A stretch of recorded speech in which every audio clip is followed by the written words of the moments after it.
I should probably just start at the beginning. The name's Sly. Sly Cooper, and I'm a thief. From a long line of thieves. In fact, thieving is the family business. And business was good. Although, until recently, I considered myself retired. Having hung up my mask and cane, I was enjoying life on the other side of the law. In the company of a certain lovely Interpol agent named Carmelita Fox. She and I had a history, which generally involved her trying to lock me up. So, I should mention our current situation was only possible because she thought I had amnesia. I didn't. It was great to finally enjoy each other's company without a shock pistol being involved, and we quickly put the past behind us. But as time went on, the old itch came back, and I knew I needed to pull a heist. I should also mention that as a master thief, I only steal from other thieves. So it took me a while, but I finally found what I was looking for. My target was an upstart art mogul, a real hotshot collector. He seemed respectable, had even opened a new museum. But I could smell a rat. Reliable sources told me he was dealing in black market antiques worth millions. So I felt he should share the wealth. I was working on a plan when one night, as if on cue, Bentley showed up. Bentley was the brains of our operation, the mastermind. We grew up in the same orphanage where we bonded over stealing cookies, our very first heist, and we've been best friends and partners ever since. We hadn't seen each other for a while, but I knew immediately that something was up.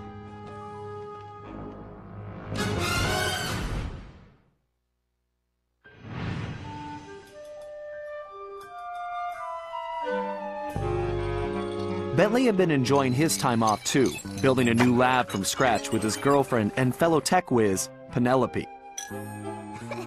She had joined the team on our last caper, and the two of them had really hit it off. Apparently, they just finished work on a top-secret project when Penelope had simply vanished. Bentley was worried sick. He searched frantically but found nothing. Then, he noticed something that completely stunned him. In his spare time, Bentley had been researching the Thievius Raccoonus, the Master Thief's handbook passed down through the Cooper family for generations. Its pages overflowing with the exploits and secret techniques of my esteemed ancestors. Only now, those pages weren't so full. In fact, they were disappearing right before Bentley's eyes.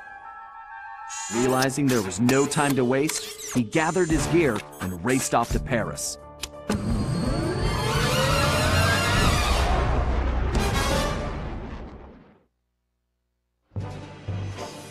The first thing Bentley did was track down Murray, the third in our trio. Murray was our enforcer, the muscle, and the guy who'd eaten all the cookies we stole back in our orphanage days. Through the years, the three of us had become an unbeatable team, and we were more like a family now than a gang. Murray had been living his dream on the pro driving circuit, where his van had become famous, or rather infamous, for all the crashes he'd caused. Eventually, he was unable to find a sponsor due to his high insurance premiums, and he moved into Demolition Derby, where he remained undefeated. When Bentley showed up, however, Murray dropped everything to help out. Especially when Bentley explained that his van was the key to the whole plan. With Carmelita distracted by a new assignment, I took the opportunity to slip away and met up with the guys at our old Paris hideout. Bentley launched into one of his elaborate presentations, and I saw the whole scary picture. Someone, or something, was literally erasing Cooper history. Then, to our amazement, Bentley revealed that he already had the solution: time travel. It turns out his top-secret project was constructing a time machine. And now he modified the design to fit into Murray's van. We were going to travel back in time, stop those responsible, and fix the damage they'd done. Bentley explained the only catch was that in order to travel to a particular time, the machine required an object from that era. We knew from the changes to the Thievius Raccoonus that our first stop was feudal Japan. So here we were, about to steal a priceless 17th century samurai dagger from the same museum I'd been casing. Funny how things work out sometimes. Well, what else can I say about Carmelita? As you can see, our relationship is complicated, and I just succeeded in upgrading it to hazardous. I certainly wasn't expecting her to crash the party. She'd been so busy with her latest case, I never thought she'd have her eye on me. In fact, I'd kind of been counting on it. But then, I should have known better than to underestimate Inspector Carmelita Fox. As much as she liked having fun, Carmelita was serious about her police work. And now, I had a lot of explaining to do. But the plan was in motion, and there was no stopping now. Even though I was thinking I'd need the time machine just to patch things up with Carmelita. Before the heist, we'd recruited our disco-loving, scuba-diving friend, Dimitri Listeau, to look after the Thievius Raccoonus. Because it was irreplaceable and the only guide we had, it was far too risky to take the book through time with us. Bentley had even invented a communication device to allow us to contact Dimitri no matter where or when we travel. It was a perfect situation, since it allowed him to update us on any changes to the book while limiting our exposure to his fashion critiques. Everything was happening so fast. The past few days were just a blur. But as we howled through the time vortex, I realized we were in for a very long trip.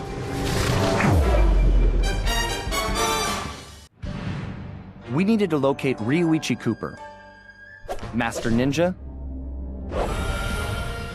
and Master Chef. According to the Cooper clan history, Ryuichi Cooper was actually the inventor of sushi. After creating this delectable dish, he opened a sushi restaurant, which, while very prosperous, also provided the perfect cover for a ninja. When we got to Japan, it was obvious something was very wrong. What should have been a peaceful village was more like a heavily patrolled military base. We located Ryuichi's sushi restaurant only to find it shut down and under guard. Things got worse when Bentley discovered that Ryuichi was locked up in a new high-security jail, allegedly for serving bad sushi to the shogun. It all sounded like a pretty tough piece of fish to swallow. We needed to get to the bottom of the situation, and the first order of business was getting Ryuichi out of prison.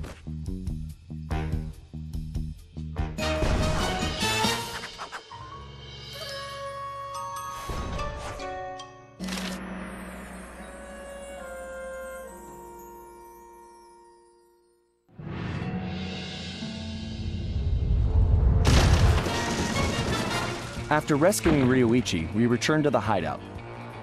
Unfortunately, there wasn't much time for family reunions. We needed to figure out what was going on, and fast. Ryuichi confirmed that the source of the trouble was the tiger we had tracked in the village, someone calling himself El Jefe. After some more database digging, Bentley was able to uncover his Interpol file. El Jefe had an impressive record. Over the years, he had taken over dozens of small countries around the globe, usually for the highest bidder. He was a ruthless mercenary and military strategist of the highest order. In fact, he once boasted that he could overthrow a country commanding only 3 blind mice, armed with plastic spoons. According to his file, this guy had mysteriously vanished a while back, just as the authorities were closing in. Well, we had found him, and we needed to take him down. It looked like we were in for a tough battle, so we decided to start with Ryuichi's sushi shop. All right, we have all the intel we need. El Jefe has played dictator for the last time, and it's time to bring him down. First, we need to open those dragon gates. Thanks to Ryuichi's special sushi rolls, the guards are out for the count. Sly, you'll need to gain access to the switches in their mouths. Next, we'll need to open the palace sword gate. However, the bridge is crawling with guards, so we'll need to create a diversion. Murray, you, Sly, and myself will need to distract the guards. Once they're occupied, Ryuichi can make his way under the bridge to the switch and open the gate. Once we get that gate open, there's nothing stopping us from taking the palace and putting El Jefe in his place. Viva la Revolucion! El Jefe was defeated, disgraced, and delivered to the cops. But it was a hollow victory. I failed to get back Ryuichi's cane, and we still had no idea who was really behind this whole thing. One thing was for sure, it was somebody powerful enough to have his own private army. We contacted Dimitri for an update on the Thievius Raccoonus, and it looked like Tennessee Kid Cooper needed our help next. That meant we needed to travel back to the 1880s.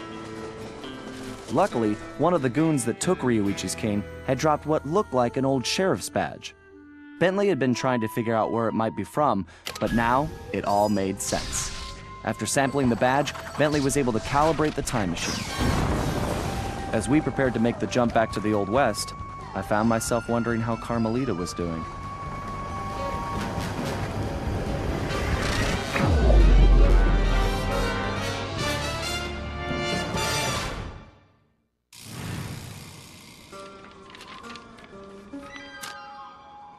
We arrived in the Wild West, looking for my ancestor, Tennessee Kid Cooper. A legendary outlaw whose bank robberies were some of the most daring in Cooper lore. When we arrived, it took some time to locate him. But we eventually found him. In prison. His arrest was the handiwork of the local sheriff, who had celebrated by posting his own picture all over town. Talk about an ego. We needed to bust Tennessee out of jail. But after some furious calculations, Bentley determined that the best way to do that was from the inside. For the first time in my career, I was going to have to let the law catch me. This could be a real challenge.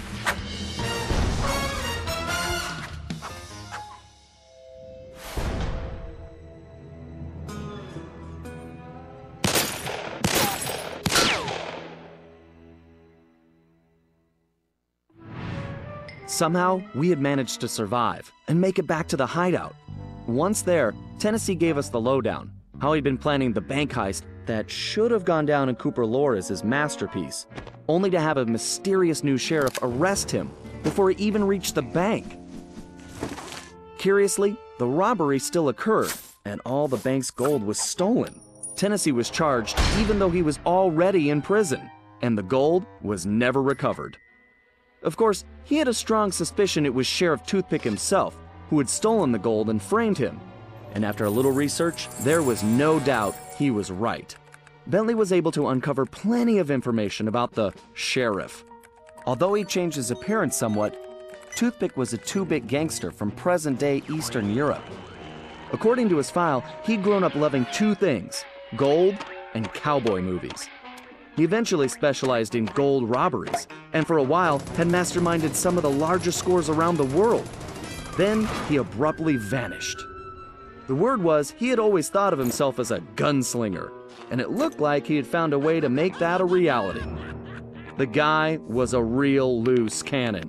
We'd have to watch our backs if we were going to steal back the missing gold and restore Tennessee Kid Cooper's reputation as the greatest outlaw of the Old West.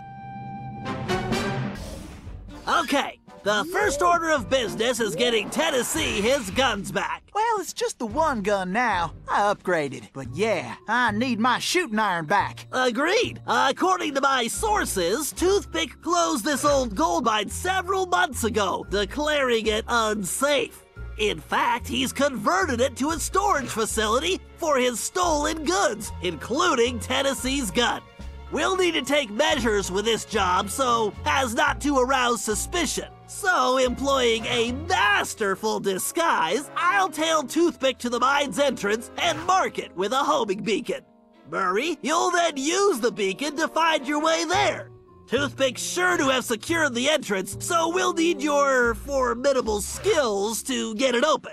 Then, once we have access, Tennessee can get in and get his gun back. Let's get to work. When I saw that arrogant little, that no-good lying, I should have tied his mangy tail around his neck. I should have blasted that smug look right off his face. I should probably just finish my story. After the Cooper gang escaped at the museum, I decided to follow my nose and take a look around. I'd been investigating the trading of stolen antiquities on the black market, but I'd never guessed that two-faced ringtail was involved. Then as I turned a corner, I was stunned to see a huge stash of stolen treasure right there in the museum. And even more shocking, Cyril Le Paradox himself unloading them. I couldn't believe it! The billionaire art collector and museum patron was behind this? I was so surprised that by the time I reacted, his goons already had me covered. Then that slimy sawed-off runt had me thrown into some vile machine. And the next thing I knew, I was playing cowboys and criminals. The Old West? Time travel? It was completely loco. Sure, Le Paradox had done some time in his youth, but he'd been squeaky clean ever since. And Interpol had never considered him a suspect. There were rumors about the source of his wealth, but nothing had ever been proven. Now I knew I'd solved that mystery. And of course Cooper and his little friends were involved somehow. Why was I not surprised? The Fleabag tried to feed me some story about having to rob the museum to save the future. But I was done listening to that liar. I needed to get back to Paris. But that toad toothpick had stolen Murray's van, and Bentley's time machine along with it. I finally cracked the case, and now I was stuck in this lousy dust bowl with the Cooper gang. I don't know what made me angrier. Not being able to bust the lowlife skunk, or being trapped here with that lying ringtail. Ooh! The only bearable thing about this whole mess was that at least Cooper's ancestor was a gentleman. All right, thanks to the bug in Toothpick's office, we have a pretty clear idea of what's going on. Toothpick plans on moving the stolen gold out of the mine using his special train. Unfortunately, that train is now also being turbocharged by our van. And need I mention that we're stranded in time unless we recover it? Well, anyway, it's useless to go after the train in the mine. Toothpick will have stepped up security since our escape, and the place will be crawling with guards. We're going to have to hit that train while it's rolling, but first, we're going to have to catch it, and we'll do that by diverting its route. After surveying the rail system, I've determined there are 3 key track switches we will need to throw, and Toothpick has entrusted the keys to 3 of his toughest henchmen, Wildman Wiesner, Frenchie Lestage, and Red-Eye Robles. Furthermore, these guys keep the keys around at all times. The good news is that during the Toothpick Appreciation Festival, there are a number of contests, and all of them will be competing. Murray, I took the liberty of entering you in the Bare Knuckle Brawl contest. Wildman is the defending champion, and he's sure to have the key on his person. Sly, I hope you're feeling fast because you're going to be competing in the crookedest race in the West, the Toothpick 500. Frenchie happens to be the defending champ, so it's a sure bet it's his time that you'll have to beat. Carmelita, you'll be up against Red-Eye in the shooting contest. As the defending champ, he keeps the trophy close by, with the 3rd key inside. Now let's get going. We don't have any time to waste. Okay, eyes front, everyone. The clock is ticking on this one, so we don't have time to monkey around. Toothpick's gold train is already rolling, and with the incorporation of our van, it's virtually impossible to stop. Thankfully, Tennessee was able to divert the train's route, which gives us the chance we need to catch it. First, Murray, you're going to get the van back. It's positioned near the rear of the train, acting not unlike a booster rocket. It's going to take your considerable fighting skills just to reach it. The catch is that it's being secured with a set of special magnetic locks, which can only be broken by someone of your immense strength. Once the van is free, you'll be able to catch the train and pick each of us up as we complete our tasks. Carmelita, you and I will tackle the next set of cars. I need you to use your peerless marksmanship and cover me while we make our way forward. It won't be easy. The train is crawling with guards, and they'll be gunning for both of us. Our goal is to reach a computer terminal near the middle of the train, where I'm going to do a little hacking. As we already know, Toothpick cannot stand high-pitched frequencies, particularly whistles. So I'll reroute the power and control of the steam whistles on the train engine. Something tells me this will come in handy when we finally reach him. Sly and Tennessee, you're up next. To ensure we stop Toothpick, we'll need to cover all possible escape routes. So Sly, you'll take the roof of the train. Tennessee, you'll move through the cars, where we should be able to reclaim your gold along the way, but your gunslinging will definitely be put to the test. You both should reach the engine around the same time, where you can take Toothpick down. The rest of us will catch up with you in the van. One last thing. Don't forget we're a team, and that's the only way we're gonna be able to pull this off. Everyone needs to execute their part of the plan perfectly if we're going to get the van, steal the gold, and stop Toothpick. Now let's move out. As the van hurtled into the ravine, it felt like we were in slow motion. The thought that our adventures were over flashed through my mind as I braced for the crash.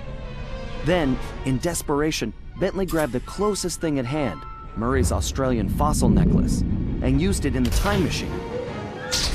He saved our lives, but now we had no idea where we were headed. We held on as the van was sucked through the wormhole, tumbling around like a cork in the ocean. Who knew where we'd land? And more importantly, when?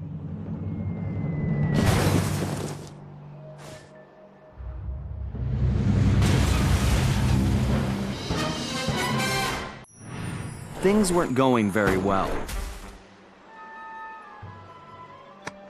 We'd landed somewhere, from the looks of it, prehistoric. I was slightly concerned when Bentley broke out the dinosaur repellent, but that was the least of my worries. The crash landing had damaged the van, so the time machine wasn't working properly. Not only was traveling back to Paris impossible, but we couldn't even raise Dimitri on the transceiver. Also, we still had no idea how the Paradox had managed to develop his own time machine. And that was a scary thought. Carmelita was still really hot about things.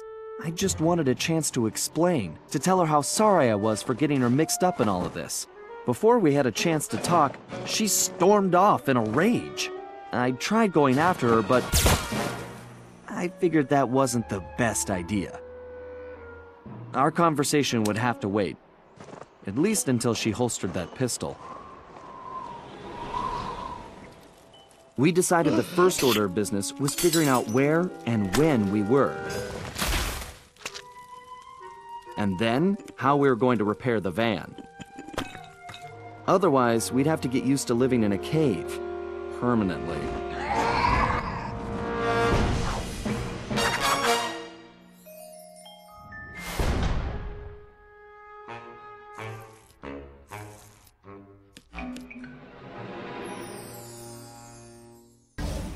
Bad news just got worse, Sly. Looks like a couple of pieces of the time drive broke off in that crash landing. I need you to track down the missing components ASAP. Fortunately, the advanced trajectoral management processor is still functional, so I was able to calculate their most likely positions. Unfortunately, they seem to have landed in some dangerous terrain. The temporal sprocket appears to have fallen close to some pterodactyl nests, and I'm afraid one of these prehistoric penguins might have gotten its flippers on the gravity encabulator. Oh, they may look cute, but those little devils are nasty. This isn't gonna be a simple pickup, Sly.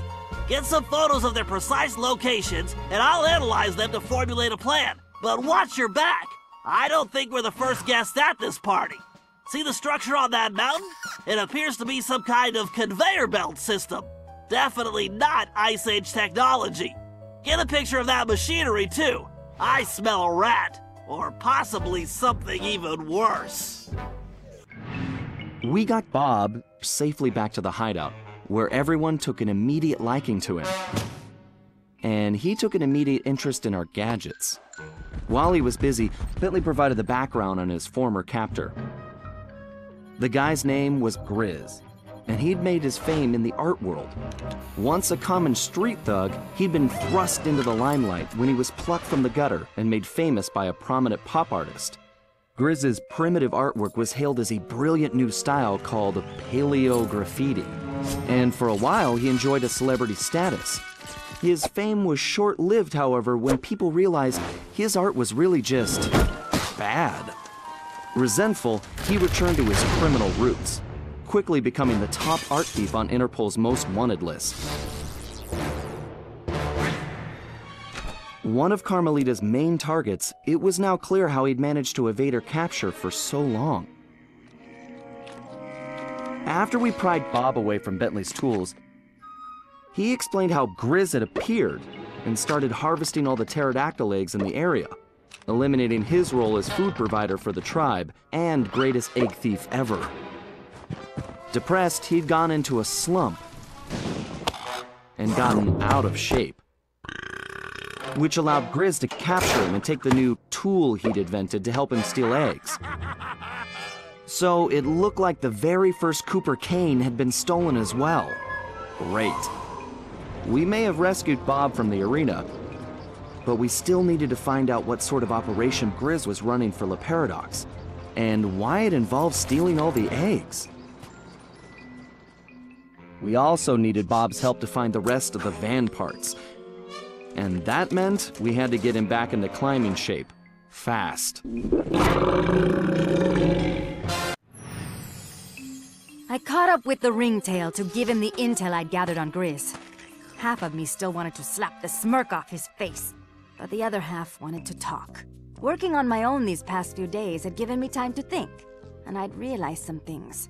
Sly may have been lying to me the whole time in Paris, but I'd lied to myself as well. In my heart, I knew something was up, but I didn't want to admit it. I wanted to believe he'd changed, that maybe I'd changed him. But Sly was who he was, and I had to accept that. Although this crazy time-traveling business had given me a new perspective on that too. In the past, I'd always chased Sly, arriving on the scene after the fact. But now that I'd fought alongside him, with Bentley, Murray, and his ancestors, I had to admit a newfound respect. We aren't really so different. We both fight for justice. We just do it from opposite sides of the law. The question is, can I live with that? Honestly, I don't know. But for now, perhaps it's enough that I see things more clearly, and that we have a common enemy in Le Paradox. Because I am not going anywhere until I put that stinking weasel behind bars! All right, the time has come to deal with Grizz. This guy is a menace to the time continuum, not to mention the arts. And it's time to shut him and his counterfeit cave painting production down. It appears he's already beefed up security, so he's probably expecting us. But thanks to Carmelita, we have complete schematics of his mountain base. So once we get inside, I'll be able to target the egg vats and make sure they're scrambled. Just a little egg humor. Next, Bob, you'll need to climb the main generator tower and pry the pressure valves open to completely disrupt power. That should start a fatal chain reaction in the system. Murray, at this point, you'll have to get to the master control panel and make sure no one can reset the system before the damage is done. Of course, you'll need to use your pugilistic skills on any guards that might get in your way. After this, the system will be completely disabled and we can do a little bear hunting. Sly, it'll be your job to take down Grizz when we find him. Well, that's the plan. You should all be clear on what needs to be done, so let's get out there and put this bear on ice. Carmelita had cooled off a bit, but she hadn't forgiven me yet, and I really couldn't blame her. The last thing she wanted to do was join up with a bunch of thieves, something that went against everything she stood for. I could tell it was a tough decision, but in the end, she knew it was probably her only shot at busting the paradox. Dimitri was happy to finally hear from us, as he'd been worried his bros were warping their faces off, whatever that meant. He pointed us to our next destination, medieval England, and as it turned out, Grizz's crown was the perfect object to get us there. So, although we'd only uncovered this Ice Age scheme by accident, luck was definitely on our side. And we left in a confident mood, ready to tackle whatever fate had in store for us. We'd come to merry old England to locate my ancestor, Sir Galeth Cooper, a gallant knight who founded the Cooper Order, Unfortunately, what we found was anything but regal. Sir Galeth had been reduced to performing in a local circus as a jester, complete with ridiculous costume. The villainous stench of Le Paradox hung over the entire area. We didn't know what was going on yet, but we knew it wasn't good. To make matters worse, we still had no information about Penelope. Bentley wasn't letting it show, but I knew deep down he was pretty worried. Hopefully we would find some answers soon. But first, we had to go to the circus.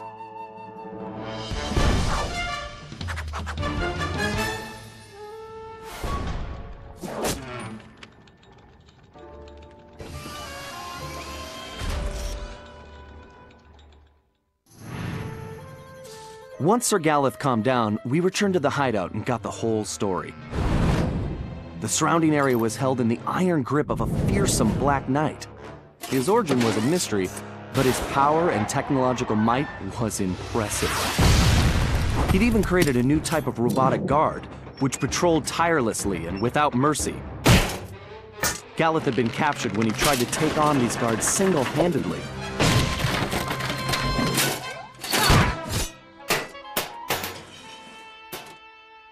Bentley searched every criminal database in existence, but couldn't find a thing. All we had were more questions. Had Le Paradox somehow made an ally from this time period? And how had this Black Knight managed to create those mechanical monsters? When we explained to Sir Galeth who we really were, I don't know if he believed us or not. But it didn't matter. He just started ranting about taking the fight to the enemy and restoring the Cooper honor. Needless to say, the guy was a little intense. Until we figured out what was going on, I could see we were gonna have to keep him on a short leash. Okay, listen up. We need to hit the Black Knight where it hurts. And that means taking down the operations he's set up in the village shops.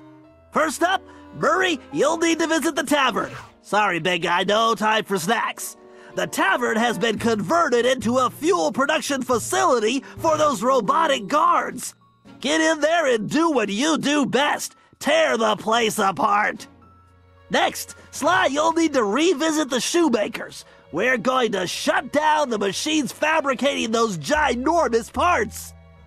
Last but certainly not least, Galeth, you'll need to infiltrate the bakery. My instrument readings show it's the main power source for the other production facilities. You're the only one who could reach the second floor, where I believe you'll find a generator. There's no time to waste, so let's get going! When Bentley returned to the hideout, he crawled into his shell and wouldn't come out. Nobody could blame him. Penelope may have betrayed our friendship and trust, but she betrayed Bentley's heart. I knew he blamed himself for the whole predicament, but it wasn't his fault. Everyone took turns trying to coax him out, but nothing worked. In the end, it seemed that Bentley would have to come back to us on his own. Unfortunately, we couldn't wait around. We had a villain to take down, with or without Bentley's help. And this time, it was personal.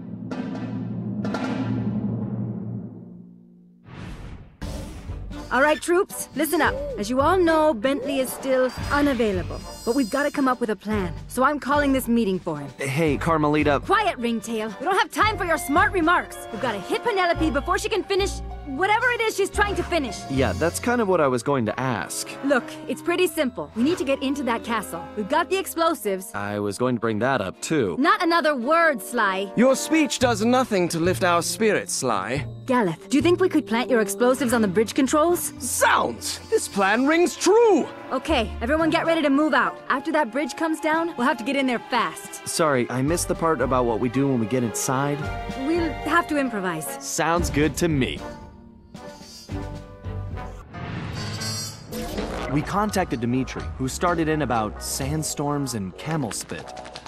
Well, we finally deciphered enough to realize it was my ancestor Salim al-Kupar who was in trouble now, which meant we needed to get to ancient Arabia on the double. This time, Carmelita provided the solution. Before the Paradox grabbed her back at the museum, she'd managed to pocket a gold coin as evidence. And our luck held, as it turned out the antique gold piece was exactly what we needed. As we prepared to leave, everyone was keeping an eye on Bentley. He downplayed his heroics and refused to acknowledge that he'd saved us all. I sensed a new confidence in him, which I guess had come from finally confronting his personal demons. He'd been through so much, but when it really mattered, he bounced back stronger than ever. I was sure about two things. I couldn't be more proud of Bentley, and we were going to need every ounce of his newfound strength to take down the Paradox. We'd traveled to ancient Arabia to find Salim al-Cupar, an ancestor said to possess the stealth of 40 thieves. No surprise then when Bentley's research revealed that this guy was a charter member of the infamous 40 Thieves. For once, it appeared we'd have plenty of backup to help out with this job. When we arrived, however, we were shocked to find that most of the thieves had already retired. Having made their fortunes and gotten older, these great thieves had decided to call it quits and enjoy their golden years in peace. What wasn't shocking was the unmistakable presence of Cyril the Paradox. Nasty-looking guards patrolled everywhere, and it was clear that something sinister was going on. After some detective work, Bentley had even worse news. No one had seen Salim al-Cupar for some time. He had been working with a few of the remaining thieves, but had simply vanished. So where was he? That was the first thing we needed to figure out.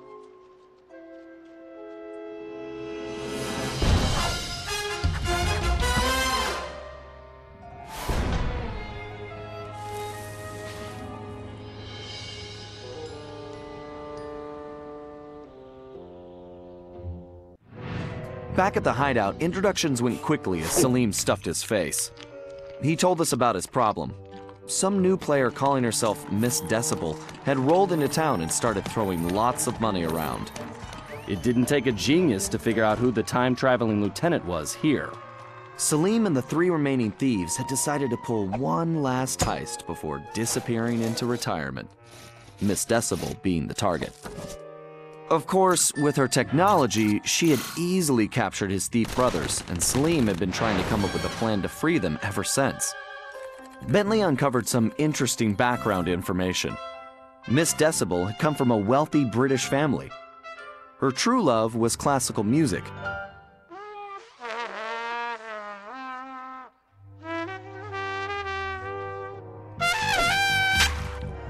Unfortunately, her complete lack of musical talent, coupled with an extreme temper, made for a volatile combination.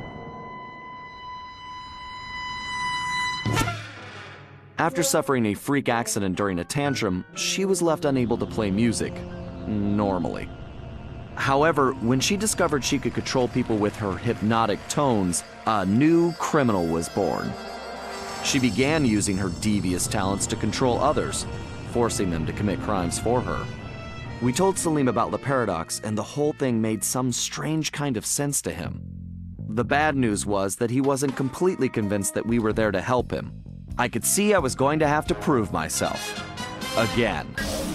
Okay, apparently Salim lost a small fortune betting on the camels a while back and had to pawn his thief outfit. Sly, if we could buy that outfit back for Salim, I'm sure we could gain his trust. The shopkeeper is a security freak, a real head case. His place is a fortress and he never leaves. All business is conducted through a slot in the door. I think this is one time we're going to have to play it straight and pay the man what he wants. As you might imagine, his price is pretty steep.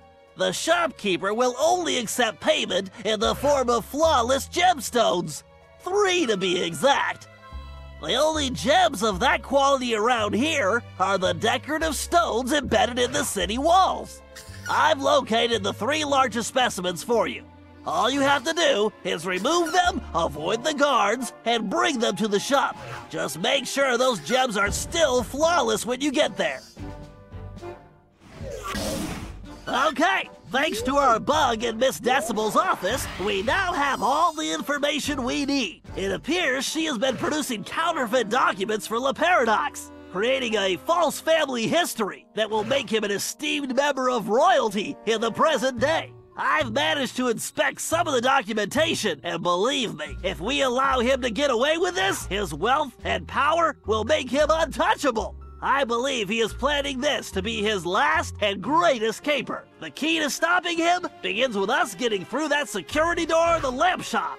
I haven't been able to discover what's behind it, but we know that's where Decibel will deliver the papers to Le Paradise. However, since we don't want to announce our presence, we need a diversion for the guards. So I've taken the liberty of fashioning an outfit for Carmelita, who will use it to lure the guards away from their posts by, performing a belly dance. What? Possibly your best plan ever, Bentley. I'm sorry I didn't ask, Carmelita, but you're the only one who can pull this off.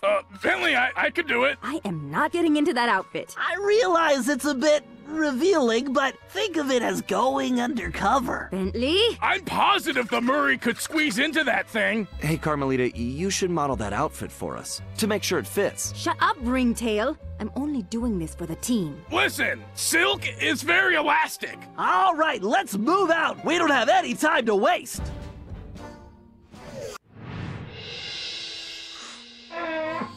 We may have stopped Miss Decibel, but it meant absolutely nothing. We were on the ropes. Le Paradox had beaten us every step of the way, and he held all the cards.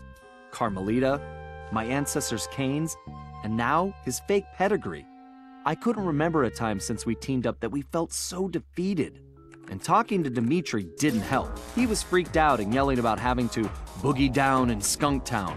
So as usual, his words made little sense. But the message was clear. We had to get back home fast. We may have been down, but we definitely weren't out. There was too much riding on this. The lives of everyone we cared about, not to mention the very future of our existence. No matter how, we would make things right. So as we roared back through time to Paris, I knew we were in for the fight of our lives.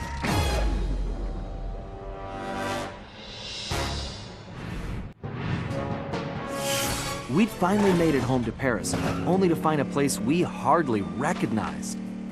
It was obvious Le Paradox was now in control, since his face covered the city like a bad rash. The only positive was that Bentley was able to dig up a lot of dirt, including the fact that Le Paradox was from a family of thieves himself. And then we made a major discovery. I knew that my dad's heist of the world's largest diamond had made him a legendary thief, but what I never knew was that Le Paradox's father had planned to steal it first, and frame my dad for the crime. Only he was a little too slow, and got himself caught instead. With his father gone, Le Paradox had no one to teach him the family business, and after a string of failed jobs, he wound up in prison too. It was here, ironically, that he finally got his criminal education. After his release, Le Paradox maintained the appearance of a law-abiding citizen.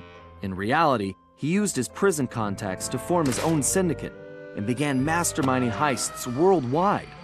These days, he traveled the globe as a billionaire art collector, while his real business was the trafficking of priceless stolen treasures. Clearly, he blamed the Coopers for his family's past misfortunes, and his plan was to wipe us out completely. I had to find a way to stop it, but first, I had to rescue Carmelita. All right, we all know this is our last shot at stopping Le Paradox and rescuing Carmelita. Currently, his blimp is docked outside the museum. I can't pinpoint Carmelita's exact position, but I believe she's being held somewhere near the loading bay. Sly, there appears to be a utility hatch on the blimp's underside that will get you inside. You can use one of the mooring lines to reach it. Once you're in, try to gather as much information as you can. But remember, we'll be right behind you, so don't do anything rash. Murray, I need you to get the van ready. We're gonna need backup for this one. So first, you and I are going on a little recruiting trip. Then we'll rendezvous with Sly inside the blimp and figure out our next move. Okay, I realize it's not the most elaborate plan, but it's the best we've got. So everybody watch your backs, and let's go take that skunk down once and for all. It's been a while since that night, but there's still no sign of Sly. Or that cursed blimp. The skunk could barely tread water. So by the time they picked him up, he was happy to see them. Word is he earned a special cell in solitary confinement, where the only thing he'll be collecting from now on is gray hair. Both Paris and the Thievius Raccoonus were back to normal, but that hardly made us feel any better. At first, we just waited, assuming Sly would show up the way he always did. But as the days stretched into weeks, we had to face the fact that he was truly lost. We've stopped talking about it all the time, but I know it's all we're thinking about, even if we show it in different ways. Murray seems like his usual cheerful self, but I can tell there's a new level of seriousness underneath it all. He's on the professional wrestling circuit now, and he's really been pushing himself. I know he's doing it to keep his fighting skills sharp.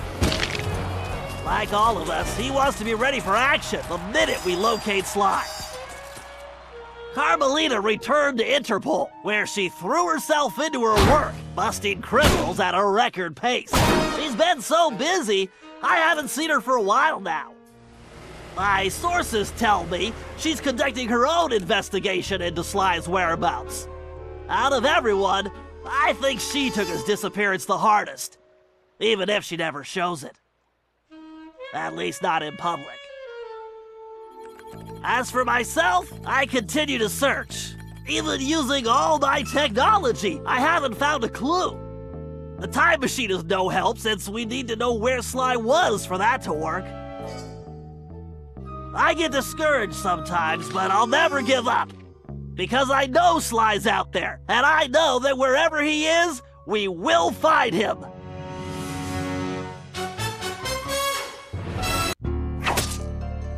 Ryoichi Cooper continued to refine his master ninja techniques as well as his sushi. And while his thefts were never detected, his sushi restaurant was recognized as the finest in Japan.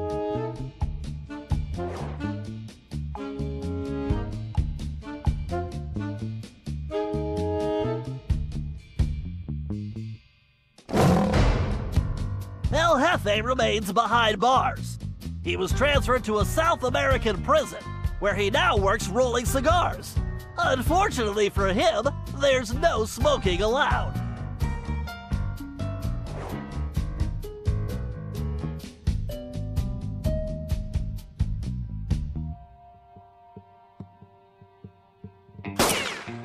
Tennessee Kid Cooper recovered his gold and his place in history as the greatest outlaw of the Old West.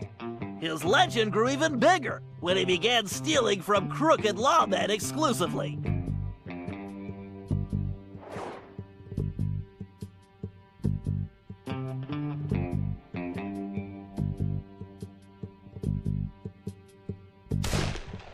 Toothpick was arrested and became part of a chain gang working on the railroads. He eventually went deaf and faded into obscurity.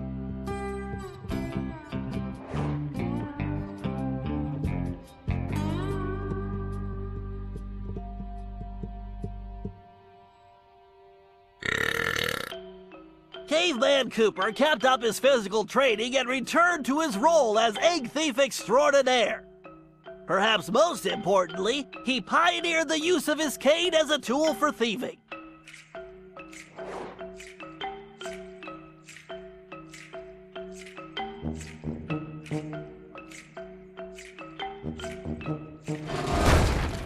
The Grizz received a lengthy prison sentence and began a new career as a rap artist.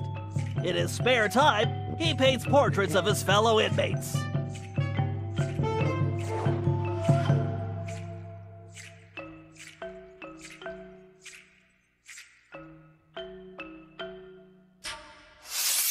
Sir Gallup Cooper returned to his heroic adventures and went on to form the Knights of the Cooper Order, a gallant group that stole from corrupt nobility.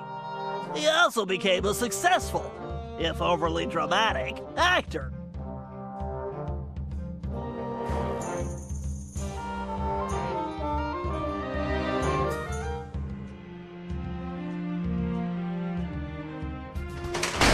Penelope was sent to Europe's highest security prison, where she promptly escaped.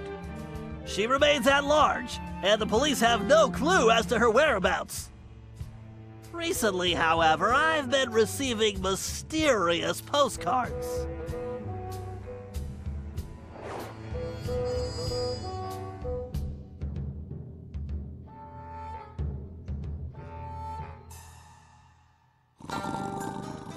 Salim Al-Kupar finally retired from thieving and took a long nap. Then he dreamed up a lucrative new business. Parking his camel around town, he sold snacks to hungry customers. It was highly successful.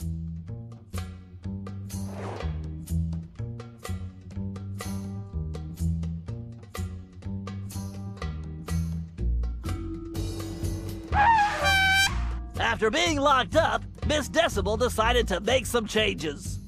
She had the horn removed from her trunk, enrolled in anger management classes, and began teaching music to other prisoners.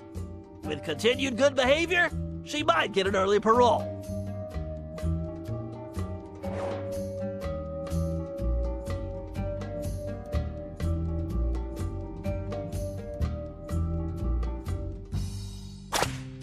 Dimitri returned to his globetrotting ways as a celebrity scuba diver, and even launched a new line of fashion wear. He's so successful, there's a new reality TV show chronicling his adventures. It's called Disco Diver.